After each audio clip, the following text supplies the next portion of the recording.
Well, I wasn't surprised. It was a very predictable decision, and by letter of the law, there was no wrong decision that was made here.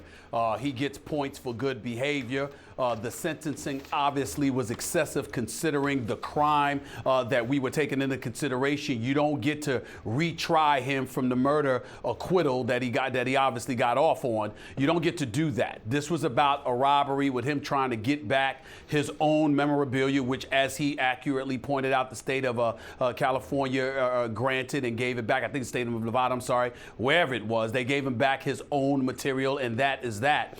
So he definitely deserved to get out. Nobody's poo-pooing that. We all understand that for the letter of the law, the right decision was made. It's just that it's a damn shame that he gets to lean on the letter of the law, and the state of Nevada and the parole committee had to lean on the letter of the law because he's somebody that I believe doesn't only deserve to be in jail, he deserved to be under the jail.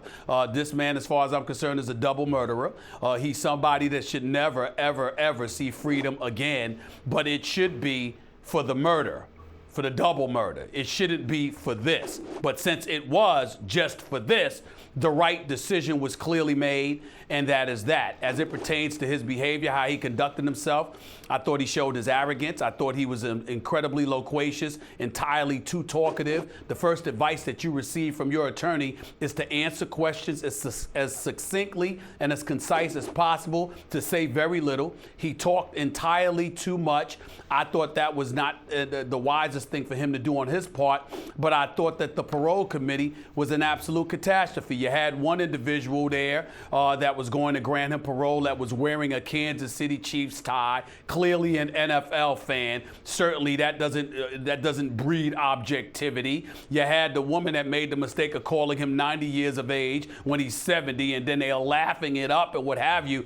It's like no one took into consideration that you're talking to somebody, acquittal or not, who in the eyes of many is a pariah because he's a double murderer. And that's what it comes down to. And for those out there who would argue against that, let's understand something. You have the right to lean on strictly the acquittal if the trial, if the double murder trial wasn't publicized. Then that's us being, watching from afar, not being able to see anything at all, and then we just hear the verdict. You're either found guilty or you're found innocent.